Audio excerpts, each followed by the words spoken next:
Que faut-il savoir avant d'acheter une voiture d'occasion? C'est une rubrique qu'on a eu envie de créer parce qu'on se pose très souvent la question, c'est le truc de bagnolard, quels sont les points à checker?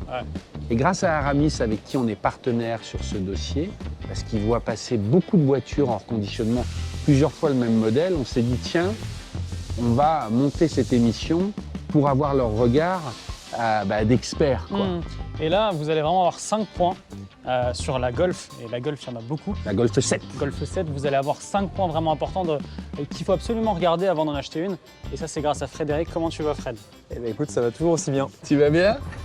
Fred, alors, je rappelle que tu es le directeur du site de reconditionnement de Donzère d'Aramis. Tout à fait. Tu vois passer beaucoup de voitures. T'en vois passer combien des Golf 7 en une année? Des centaines, quoi. Alors, j'en vois des centaines. Maintenant, c'est pas forcément la voiture la plus représentée sur le marché français, mais ça reste une voiture qui est quand même assez diffusée chez nous. Alors moi, naïvement, j'ai envie de te dire, moi je suis très old school, Volkswagen, jamais de problème. Mais je suis un vieux. Donc, est-ce que c'est vrai? Qu'est-ce qu'il faut regarder alors? Alors, il y a un petit peu, il y a très peu de problématiques en lien avec l'habillage, on va dire. Ouais. Par contre, d'un point de vue mécanique, il y a un petit peu plus de problèmes. On va aller voir ensemble si tu veux. D'accord. Alors, Golf 7, donc là, on est sur 2012-2021. Tout à fait. Beaucoup de moteurs, on va en parler. On commence par l'arrière, c'est un peu le truc qu'on fait à chaque fois. C'est pas un problème mécanique, c'est un peu ça va devenir un running gag de toujours regarder les plages arrière. C'est un sujet en fait. Je crois que le sujet plage arrière, c'est assez. En fait, tout le monde est concerné parce que c'est fait. Sauf Toyota peut-être. Ouais. Donc là, un classique, mais qu'on retrouve de manière un petit peu différente finalement, c'est sur au niveau des plages arrière, il y a les petits tétons qui sont pris directement sur la garniture de haillons. Et en fait, en règle générale, on voit que là, ils ont un petit peu blanchi. Et en fait, ils finissent par se fragiliser et ils coupent net en fait. Et on peut plus tout simplement venir accrocher. Là, tu disais c'est un peu embêtant parce qu'en gros, il y a toute cette partie-là à enlever, quoi. Alors le problème, c'est que souvent, dans tous les cas, pour bien faire les choses, il faut à minima retirer la garniture. Et souvent, ça se termine par une réparation de fortune. Je le disais tout à l'heure, des fois on retrouve des personnes qui ont mis des vis à la place. Tu dis avec la tête de la vis, ça tient le truc et tu t'en mets pas, une vis placo.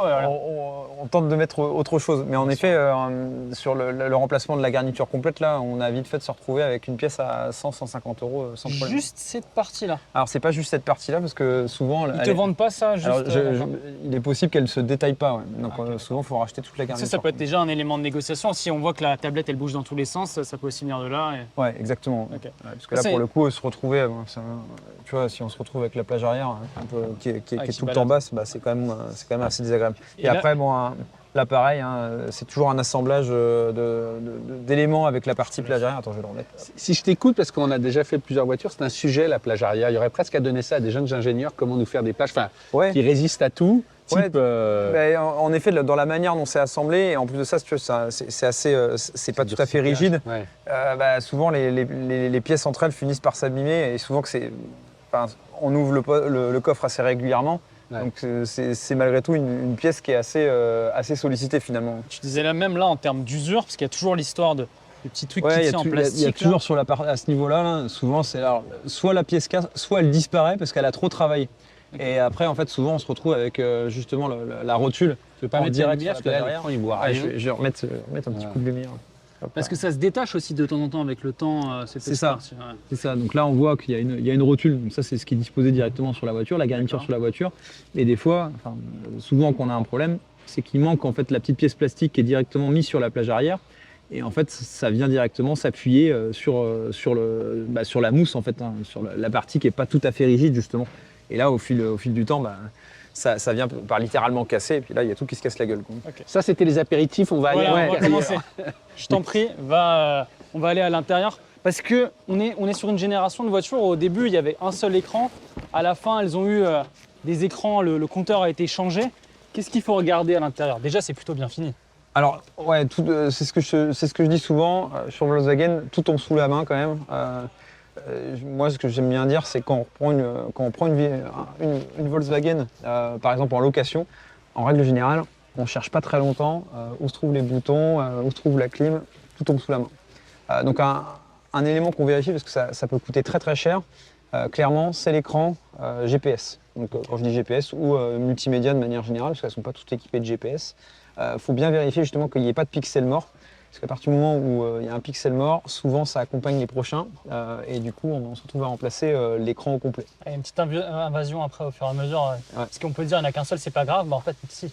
Mais ça, c'est fréquent ou c'est anecdotique ou Alors, je ne vais pas dire que c'est fréquent parce que ils ont eu quand même tendance à le fiabiliser dans le temps, mais on en a eu quelques-unes quand même. Okay. Donc, et là, ça chiffre très vite. Si je suis intéressé par la voiture, voilà. Je regarde que ça.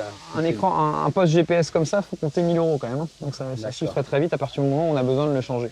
Pour en voir un, le meilleur moyen, c'est de changer je sais pas, par exemple. Ouais, faut pas hésiter en effet à faire défiler les différents menus pour s'assurer justement, parce que un pixel mort, si on est sur un écran noir, par définition, on va avoir moins tendance à le voir. Okay. Inversement, quand on va se retrouver sur un écran avec différentes couleurs et surtout sur des couleurs vives, c'est beaucoup plus facile à détecter par définition. D'accord. À l'intérieur, rien d'autre comme ça au premier abord? Non, de manière générale, il n'y a pas de gros défauts sur la voiture. Maintenant, on est aujourd'hui sur une boîte méca, donc là, aucun problème, du moins, on va dire classique sur les boîtes mécaniques, c'est une mécanique plutôt fiable. En revanche, ça a été diffusé aussi en boîte automatique, DSG, donc c'est des boîtes à double embrayage. Donc c'est des mécaniques qui sont très sympas à l'utilisation, c'est vraiment très rapide en termes de passage. D'ailleurs, il n'y a aucun à-coup quand on passe les rapports. Pour autant, c'est aussi une mécanique qui est très pointue. Et si elle est mal entretenue, là on peut se retrouver avec de gros problèmes pouvant aller jusqu'au remplacement de la boîte dans certains cas. Ok. Concrètement, moi, je vois une petite annonce, je vais essayer la voiture. Comment je peux déceler le fait que la DSG puisse avoir un problème? Alors là, typiquement, une fois qu'on a bien mis la voiture en chauffe, il ne faut pas hésiter à aller faire un tour et conduire de manière assez rude finalement. L'objectif, clairement, c'est de mettre la boîte un petit peu en défaut et de voir sur les passages de rapport à haute intensité, donc on monte dans les tours, vérifier s'il y a des à-coups. Quand il y a des à-coups, et je parle bien d'à-coups importants, on le sent tout de suite, là, il faut tout de suite s'alerter. Est-ce que déjà la boîte a été bien entretenue? Est-ce que les périodicités d'entretien sur les vidanges ont été respectées? C'est vraiment un point important. Ça se vidange tous les combien normalement ou tous les ans? Enfin, alors on a eu combien d'années? Alors de mémoire en périodicité kilométrique, on a eu les premières versions sur les boîtes DSG, donc c'était sur les premiers modèles, pas forcément cette série-là. On était sur 60 000 km et là on est passé à 120 000 km. Voilà. Tu disais qu'il y avait une histoire de limaille et d'aimant dans le fond du carter. Quand on faisait la vidange, tu disais c'est assez simple, mais... Alors ouais, il y a tout le monde, alors quand on va chez Volkswagen, bien sûr, c'est les préconisations constructeurs, donc là il y a un processus qui est bien évidemment respecté. Par contre, tout le monde ne le fait pas. Le fait de faire une vidange, c'est pas juste retirer l'huile, c'est retirer l'huile, le carter d'huile, pour bien nettoyer justement tout ce qui se trouve en partie basse du carter. Souvent dans les carters d'huile, justement, on retrouve des aimants qui viennent récupérer les petits morceaux de ferraille, parce que ça reste un élément mécanique qui est mis en rotation. Il y a toujours un tout petit peu de limaille. Alors, il faut faire la différence entre un petit peu de limaille et des aimants où il y en a beaucoup. Et il y a ce qu'on appelle une crépine, donc c'est une sorte de pré-filtre, de manière justement à filtrer l'huile avant de l'injecter dans la boîte de vitesse. Et là, pareil, quand c'est pas remplacé, par définition, on se retrouve avec une huile qui est plus ou moins bien filtrée, voire dans certains cas, ça peut aller jusqu'à la bouchée. Et puis là, on part sur une catastrophe. Ce qui veut dire que si on est intéressé par cette voiture en occasion, au-dessus de 60 000, il faut avoir les factures qui montrent qu'il y a eu la vidange de boîte, entretien sur la DSG. Ouais, sur la DSG, et en fonction des années, il faut bien vérifier. Il y a les millésimes précédents, donc les anciens modèles. Donc il faudra qu'on regarde d'ailleurs sur les années, mais il y a bien deux préconisations différentes. Donc il y avait bien une préconisation à 60 000 km, donc ce qui arrive assez tôt finalement dans l'usage de la voiture, et une préconisation derrière à 120. On parle de moteur.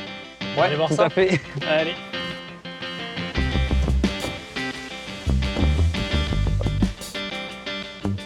Là, c'est un gros boule moteur, parce que quand on s'amuse à regarder, entre les essences, les diesels et les hybrides, il y en a plein des moteurs. Ouais, il y a un petit paquet de moteurs. Donc aujourd'hui, on est sur un 1,5 litre TSI. Donc c'est un moteur 4 cylindres. Donc avec une technologie essence, pardon, ouais.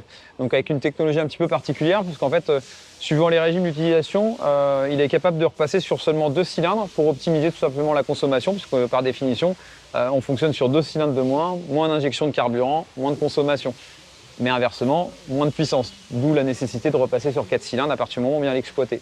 Et on a eu aussi pas mal de motorisation diesel. On peut parler du moteur TDI, en 2 litres TDI. Là, les plus grosses problématiques qu'on connaît sur ce moteur, c'est les problématiques d'injecteurs. Donc là, pour la détection, classique, à froid toujours, hein, on évite d'acheter un véhicule, justement, c'est facile de vérifier s'il a été chauffé avant. On le démarre, et là, en fait, on a un bruit de claquement. Et le moteur, en règle générale, tourne pas rond. Il a du mal à trouver un ralenti stable. C'est assez radical. C'est l'injecteur qui injecte mal. Enfin, pareil, je peux. Ouais, c'est ça. En fait, ça fait ce clic. Ouais, c'est exactement. Donc en fait, l'injecteur, ça se traduit par une injection de carburant qui est complètement instable. Et du coup, soit on gave le moteur, soit pas assez. Et en fait, c'est ça. Pareil, ça a une durée de vie ou c'est une faiblesse de la pièce ou ça se change. Tu vois quel est le. Alors les injecteurs, de manière générale, c'est quand même une pièce qui est assez pointue. Ouais, et en fait, par définition, parce que ça doit injecter vraiment une quantité de carburant à la demande du calculateur. Exactement. Et en fait, sur certains véhicules, malheureusement, c'est des pièces qui sont aussi très fragiles. Donc là, ça fait partie des... Et là, par exemple, sur ces moteurs-là, c'est connu qu'il y a une faiblesse ou c'est juste à vérifier? Alors sur le 2 litres TDI, c'est connu. Les problématiques d'injecteurs, on en a eu un petit paquet quand même. Je disais des essences, on en a eu beaucoup. Là, on en a un petit plus fiable. Le 1,5 litre, là, il n'y a pas grand-chose à vérifier. Enfin, c'est plutôt... Aujourd'hui, c'est plutôt une mécanique qui est fiable. Nous, en tout cas, sur les cas en lien avec les chaînes, j'en ai pas comme ça de mémoire. On en a peut-être eu un ou deux, mais c'est vraiment anecdotique par rapport à l'usage de la voiture. C'est-à-dire que sur le 1,5 litre, il n'y a pas ce problème de chaîne. Non.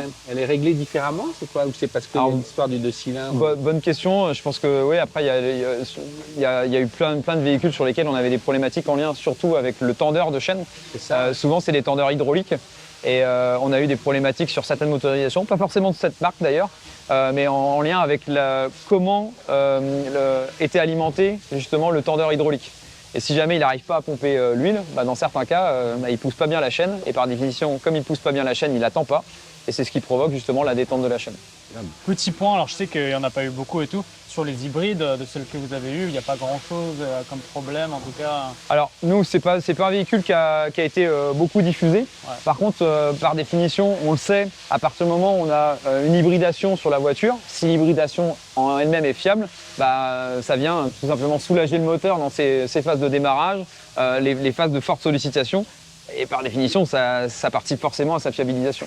Donc nous, aujourd'hui, non, clairement, sur ces véhicules-là, toutes les parties, toutes les Volkswagen qu'on a eues en hybride, on n'a pas de problématique particulière. Il y a un dernier point, il va falloir la monter, c'est au niveau de la suspension. Exactement. Tu laisses monter.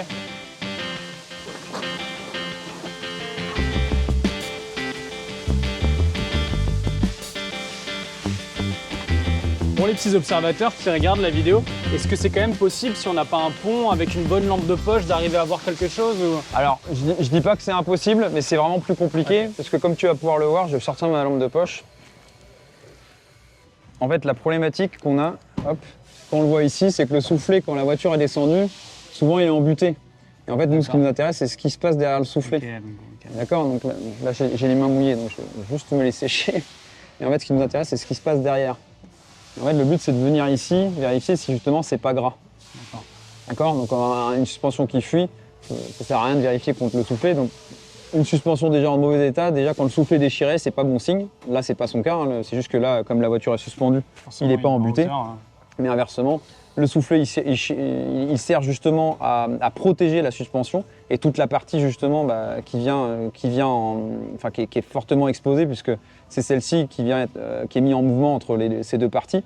Et par définition, quand elle est rayée, quand il y a des cailloux, de la boue dessus, c'est là que ça vient endommager justement les joints d'étanchéité.